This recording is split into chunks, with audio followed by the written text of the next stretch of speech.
Hello there, Drew Hanish of Whiskey Lore, and time for another whiskey tasting, a retasting, because I did a video yesterday on this particular whiskey, Jack Daniel's American Single Malt, the twice-barreled special release that just came out yesterday.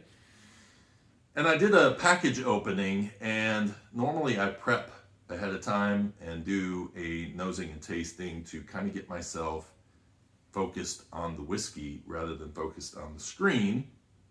And so I say I don't taste well under pressure. It's partially that, it's partially ADD. I just can't focus on you and focus on the whiskey quite as well. It's usually good for me to taste it at a time and then come in and then rediscover those flavors and kind of give them to you as I go. So I wanted to do a tasting video today that went in a little bit deeper. I also wanted to maybe explain something about why I did the video the way I did it yesterday. I did not know how much I was going to like this whiskey. When I went to Lynchburg and I had a chance to sit in front of Chris Fletcher while he was introducing triple mash and let us taste the three elements, one being the American Single Malt 100 proof at 4 years, I was not impressed at all. I mean, it wasn't a bad whiskey. It just didn't have a lot going on. It was like, okay, well, this is interesting. I mean, the rye, I can taste something in the rye. I can taste something in the Tennessee whiskey. But this American Single Malt's like, okay. And Chris said, yeah, I mean, mostly we get like biscuit taste out of this. Barley doesn't have a lot of flavor to it. And as soon as he said that, my Scotch back went up and I said, whoa, buddy. I mean, there's a whole Scotch whiskey industry that would disagree with you on that count. And he said, well, that's why they put it into Oloroso sherry barrels or sherry barrels, or they peat the whiskey is to give it flavor. So when I went off to Ireland and I got to Waterford Distillery and had an opportunity to taste a bunch of different control examples of barley from across Ireland, I was sold. Barley, yes, definitely has flavors to it.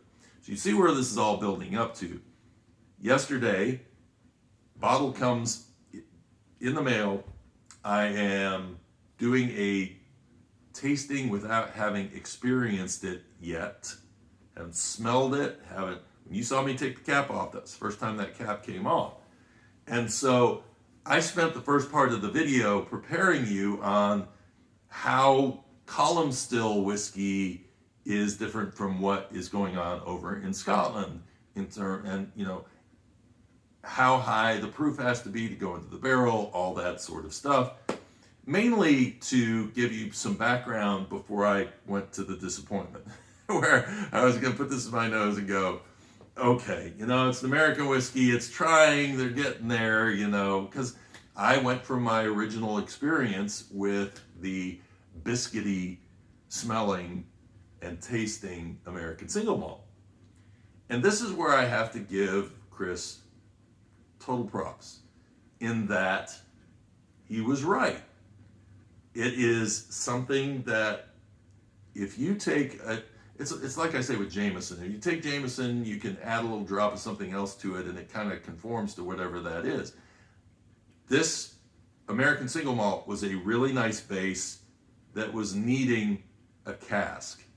Now that's not to say that if this had a particular kind of barley and it was made in a pot still, it couldn't be even more interesting. But the success of this product is all based on the cask selection.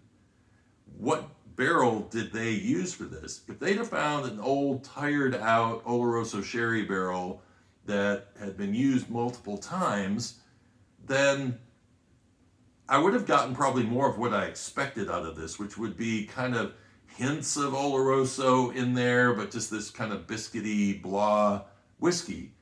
But instead what I got was a flavor-rich sherry bomb. In fact, scratch that. Glendronach is a sherry bomb. This is a sherry atomic bomb because I tasted the two side by side yesterday because I was like, come on, you know? And as I was tasting it, I was like, higher proof definitely is making this much more intense on the palate in terms of flavor rich. It's sweeter and it's more in your face, but it is not, and I think this goes to the charcoal filtering that they do, the Lincoln County process, in that it is not harsh at all, even at 105. There is some cinnamon on the palate, but it's not overly aggressive. And I actually like drinking it this way. I don't have to dilute this down because it does a really nice job. So I had to get rid of my biases. I also had to kick out that initial impression. And sometimes it's hard to do where you have an experience that's less than ideal, and then you go back and you try a newer version. And this is part of the reason why I tell distilleries, you know, if you are not sure of your whiskey yet, it's better not to put it out just because you need to make some revenue. Source some whiskey, do something else. But don't put out a bad product, because if you do, it's going to stick in people's minds and it's going to be very hard for them to be won back over, even if you come out with something that's really good. I've been to distilleries where I've had their early expressions, and then I just won't look at the bottle again. And then later on, I'm like, wow, actually their stuff isn't that bad. You know, we have a winery down the road that had that reputation. They started out, the stuff they were putting out early on wasn't that great. And it's very, very hard to overcome that. So the first thing on the nose for me today, because yesterday I was pretty generic and saying, you know, it's fruity and, you know, where's the oak? Well, I'm getting the oak today, and it's that European oak kind of leathery warehouse note that I really, I think of all the leathery notes, the ones that you get out of an Oloroso sherry barrel, I think are the ones that really appeal to me more. And then I'm going to use two references that are used overseas: Christmas cake and sultanas. So Christmas cake being kind of like the American fruit cake in a way, maybe a little more rum in it. And probably not as like a brick. Fruit cake's like a brick. I love the stuff, but it is like a brick. And then sultanas, which are golden raisins. So I'm pulling the raisin note out of here. Some really nice baking spices in there that I was smelling yesterday, but I couldn't seem to say it. I was saying spices, and that can be taken two ways. Not a hot spice, but this was being much more of a baking spice kind of a note. Cinnamon, baking spice, a little brown sugar in there. And actually a cherry note comes through on the nose on this one for me. So, cheers.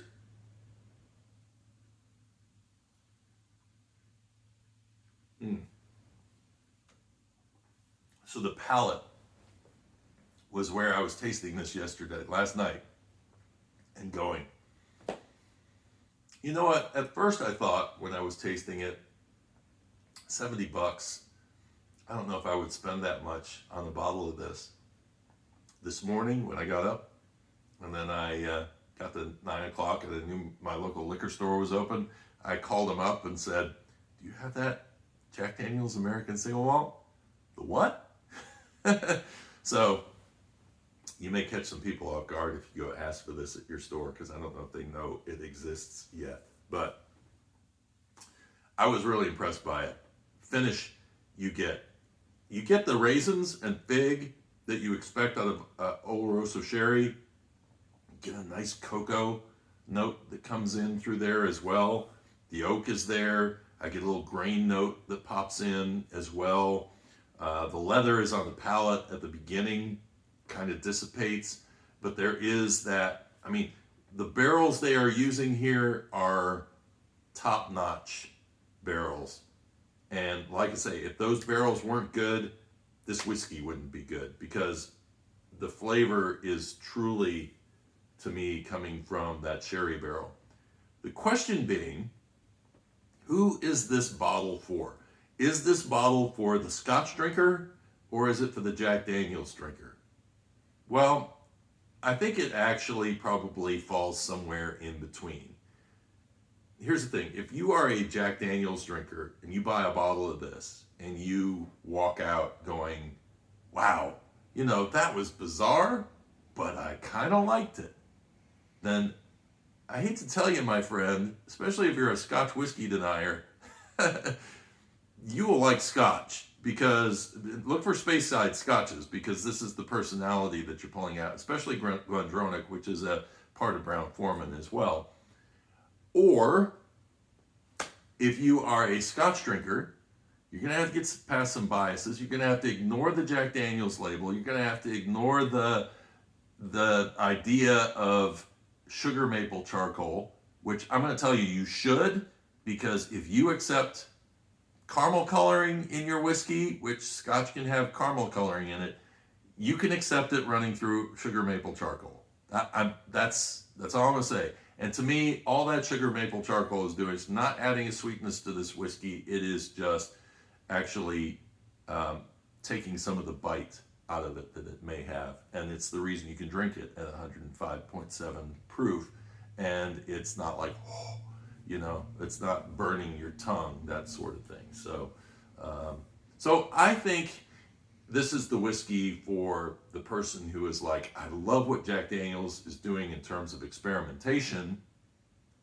I am open and I am willing to see what else they're experimenting with. And I would put this as, if you have had the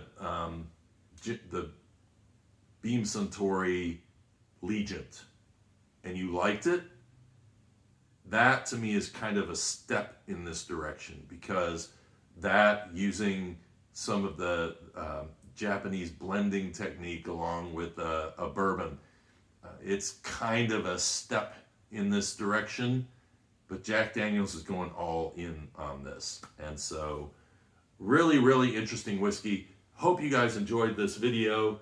I'm going to keep looking for a bottle. Honestly, I didn't think I would, but even at $70 a bottle, it's like, this is a very interesting whiskey, and it is one that I actually find myself craving a little bit, which, you know, there you go. But I am a sherry whiskey fan, Scotch fan, so in that respect, this is like all those cast strength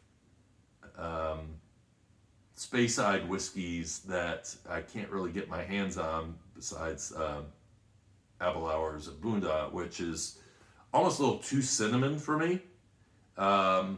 It's a really good whiskey, but I actually added some to some Dalmore 12. If you've seen my older videos on that, it really made the Dalmore 12 very, very much a sherried whiskey. But you know, you're gonna have to knock some walls down and you know, give this a shot. Find a local bar, hopefully, if they have it, or you know, if you see a friend with it, ask them if you can have a little bit of a sample of it if you're nervous about it, because I know $70 is a pretty penny to put out there, especially when you're used to spending somewhere between $20 and $50 for a Jack Daniel's bottle. So, hope you enjoyed the video, and leave your comments below. Where do you fall in line with this? Are you a Jack Daniel's drinker, curious about this? Are you a Scotch drinker, maybe curious, but maybe also apprehensive with something that says Jack Daniel's on a label? Are you somebody in the middle who is like, I really love trying things and seeing what they're all about? Leave your comments below. Give me a like if you enjoyed this video, if you learned something from it. Subscribe if you would like to see more of these videos, and ring the bell if you'd like to know as soon as I put a new video out. And until next time, cheers and slanjava.